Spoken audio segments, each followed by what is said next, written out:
doing a little experimenting using these blind shaker tumbler things. So as you can see, there's a little bit of retention on top, not too bad. Usually give it a little tap, still stuck. Yeah, this is from the last time I used it. I don't think I cleaned it off too well, but a little bit of coffee left. Yeah, it's a little annoying. This part always catches coffee. I have to kind of like clean it off. Yeah, you can see I probably rubbed this so that most of the coffee that was stuck on it came off, but there's still some that I missed somehow. The sides haven't been too bad on this one. There is the smaller 53 millimeter size that doesn't have this notch, which I think would be better. I think that's their older design without the notch. But I've seen my friend's Craig Lyn design one, and I think it is nicer, or at least from using it once or twice at his place. More of the coffee just seemed to drop without any sticking on. So less retention on theirs. I think they still got the issue with like if you shake up and down, you get a little stuck. I'll confirm with him, but I think he was getting a little stuck on top too. And like you might get some that gets stuck in the ledge. Sometimes I get some stuck around the top as well. So is it worth it? Like, does it change anything from shaking? I found it does actually change things pretty noticeably. So I tested versus the auto comb, and then I think I also did some tests with like manual WDT, which actually I can't remember what I did exactly, but yeah, I remember this thing seems to smooth out your coffee. So I thought I was losing some clarity. Definitely seems like it lowers the intensity of your espresso. So like I was getting less acidity, probably less bitterness too, but like usually I don't have bitterness in my espresso. It's more acidity that's sharp, and because I'm doing lighter roasts and I'm not usually over extracting them. If anything, I tend to under extract, so I get punchy acidity, punchy acidic fruit bomb type shots, which I like. I add a little bit of coconut sugar, and that smooths things out a little. But with this, I found it neutralized the acidity too much. It made it too smooth, and I was getting shots that are kind of boring. So I don't love that.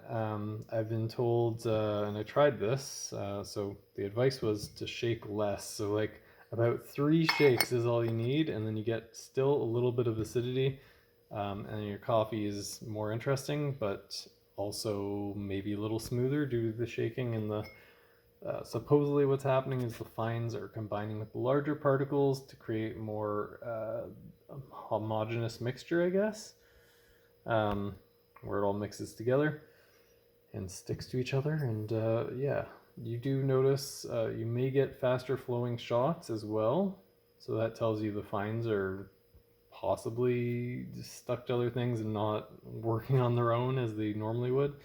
But yeah, sometimes I like a little more punch to my espresso, a little more intensity and acidity. So if you are doing it and you're finding your shots are boring, try less shakes. So like 3 shakes is all you need. Anything more and you're just playing with it. Actually, no, it does make a difference if you shake more. So yeah, if you want something that's like smooth and easy drinking, then shake more. I still think it's good to like level off your portafilter with WDT if you have like a manual tool like this.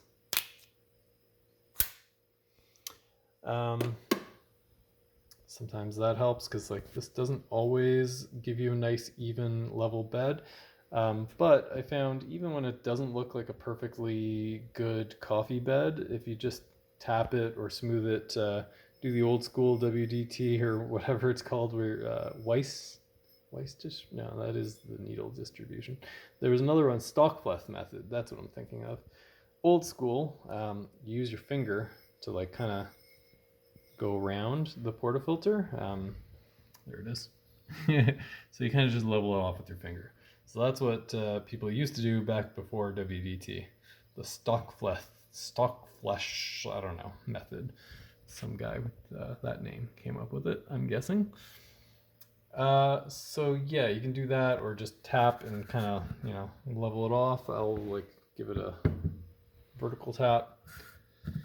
And even if it doesn't look perfect, it usually comes out very smooth and just good results with the shaking. So it does make a difference. I just don't know if I prefer the workflow. I don't know if I prefer the taste, but I probably will use it sometimes. And if you have someone who wants a smoother coffee and is maybe new to espresso or new to lighter roast, and you want to make it more presentable, more, something that like more people can enjoy without being too shocked by like how intense it is, then shaking might be beneficial. So yeah, I'm curious actually, how do you guys find, if you've tried, how does it affect for pour over? So when you're grinding coarser, does shaking still have a benefit? Because I've tried a couple times and I thought I was getting over extraction. I thought my pour overs were turning out more bitter. So it might be doing something, or it might have just been this coffee that I was using, because it does sometimes have a little bit of bitterness to it. I don't know why. It's pretty light roasted coffee. So yeah, try shaking for pour over, and let me know how that goes if you are experiencing the same thing where it's over extracting or just extracting more efficiently. I've noticed in the past with different minerals in your water, you can extract more efficiently with different minerals or more minerals. So that is a factor that you should take into account when you're doing your brew method. So like you can lower the temperature to compensate for that, or you can do less agitation, or there's ways of compensating for it. So just because it's extracting more efficiently or too fast, faster I should say, doesn't make it bad. It just means you might have to change something to compensate for that. Because like when I changed the minerals for my water, I was using 205 Fahrenheit for my brew water, and that was working fine before I changed the water. And then when I changed it, I was getting over extraction. So then I went down to like 195, and suddenly it's good. So the higher mineral content, or different minerals, I don't even know,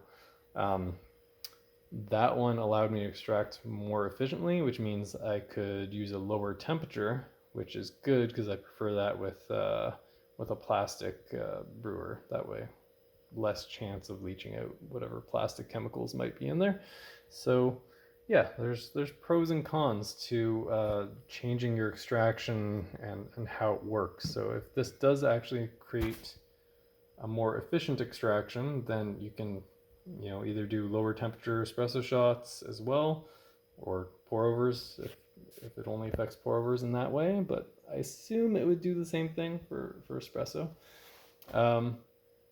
So yeah, just like a higher extracting basket. This is like the Weber high extracting basket.